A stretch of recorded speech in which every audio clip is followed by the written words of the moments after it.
Jadi, di video kali ini saya akan membahas tentang suku bunga dan tabungan masyarakat. Yang pertama, kita masuk dalam pandangan klasik. Dalam analisis ekonomi, terdapat dua pandangan yang berbeda tentang faktor penting. Yang gambar 17.4, pertalian antara suku bunga dan tabungan. Yang kedua, pandangan Keynes. Menurut pandangan modern, yaitu pandangan sesudah masa klasik, tabungan tergantung pada pendapatan nasional, yaitu pendapatan seluruh penduduk dalam perekonomian. Pada tingkat pendapatan nasional yang rendah, tabungan adalah negatif, yaitu konsumsi masyarakat lebih tinggi dari pendapatan nasional. Gambar 17.5, berkaitan antara tabungan dan pendapatan nasional. Selanjutnya, kita akan membahas tentang penentuan suku bunga. Pertama, pandangan klasik. Menurut ahli ekonomi klasik, suku bunga ditentukan oleh permintaan ke atas tabungan dan penawaran tabungan. Bagaimana kedua-dua faktor ini menentukan suku bunga ditunjukkan dalam gambar 17.6. Kurva S dan I berturut-turut adalah kurva penawaran, dana modal atau penawaran tabungan, dan permintaan dana modal atau permintaan ke atas tabungan. Gambar 17.6, pandangan klasik tentang penentuan suku bunga. Yang kedua, pandangan Keynes. Ahli-ahli ekonomi sesudah klasik pada umumnya memberikan sokongan kepada pandangan Keynes berikut. Suku bunga bergantung kepada satu, jumlah uang yang beredar atau penawaran likuiditas adalah permintaan ke atas uang oleh seluruh masyarakat dalam perekonomian. Keynes menyatakan bahwa permintaan uang oleh masyarakat mempunyai 3 motivasi atau tujuan, yaitu 1. Untuk bertransaksi, yaitu masyarakat meminta uang untuk membayar konsumsi yang dilakukannya. 2. Untuk berjaga-jaga, yaitu untuk menghadapi masalah yang tidak terduga-duga, seperti kematian dan kehilangan pekerjaan. Dan 3. Untuk spekulasi, yaitu untuk ditanamkan ke saham-saham atau surat berharga lain. Gambar 17.7, pandangan Keynes tentang penentuan suku bunga. Selanjutnya, kita akan membahas tentang faktor penyebab perbedaan suku bunga. Yang pertama, perbedaan risiko. Pinjaman pemerintah membayar suku bunga yang lebih rendah dari suku bunga pinjaman swasta.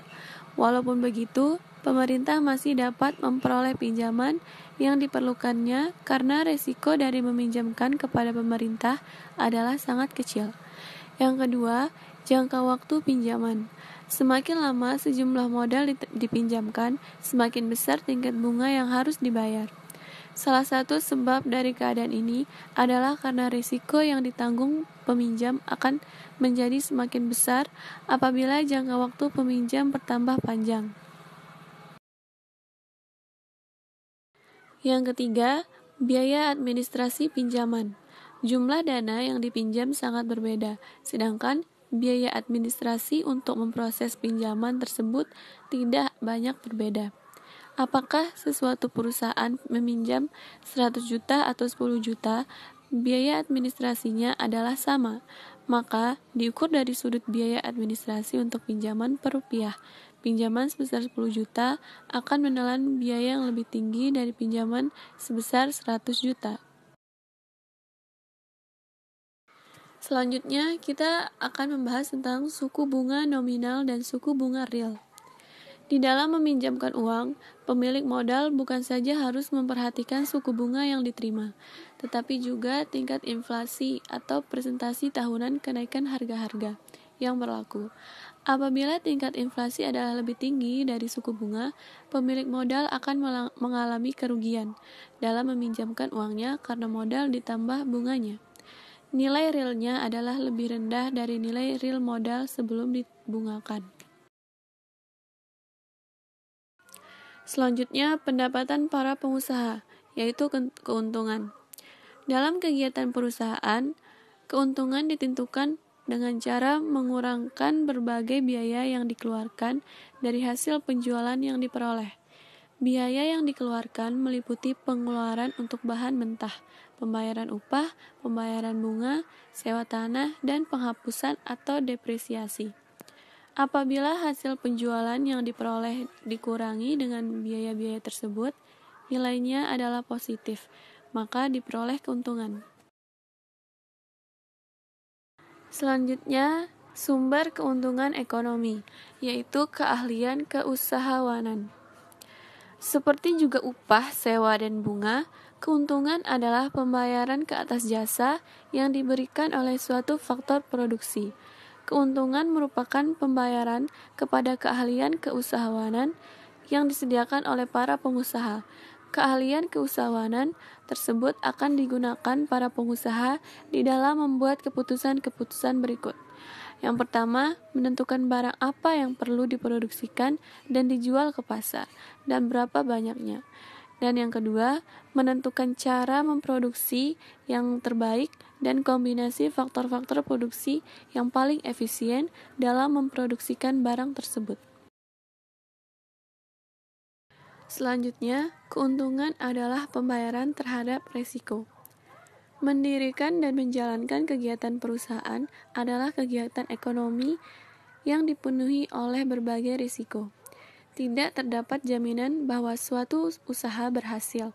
Setiap tahun, banyak perusahaan baru yang muncul. Tetapi, banyak pula perusahaan yang gulung tikar dan pemiliknya mengalami kerugian dalam bentuk uang maupun tenaga yang dikeluarkan. Mengapa mendirikan perusahaan tidak selalu menguntungkan? Kegiatan perusahaan bukan saja untuk memenuhi permintaan pasar masa sekarang, juga permintaan pasar di masa yang akan datang. Pembayaran untuk kegiatan inovasi. Dalam perekonomian, biasanya terdapat banyak perusahaan yang menghasilkan barang yang sejenis dan barang yang tidak sejenis, tetapi sifatnya sangat mendekati dan dapat menggantikan satu sama lain. Perusahaan-perusahaan tersebut harus saling bersaingan untuk mendapatkan pasaran dan melakukan kegiatan produksi yang biaya rata-ratanya di bawah harga pasar.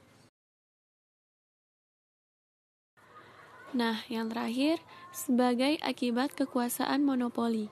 Dalam uraian di bagian 5 telah diterangkan berbagai bentuk pasar. Dari analisis berbagai pasar dapat disimpulkan bahwa di dalam perekonomian, terdapat perusahaan-perusahaan yang dapat menghalangi kemasukan perusahaan-perusahaan baru ke dalam pasar.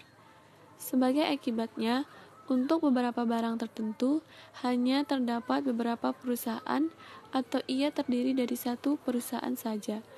Terdapatnya kemungkinan untuk membatasi persaingan ini memungkinkan perusahaan untuk memperoleh keuntungan yang melebihi normal di dalam jangka panjang.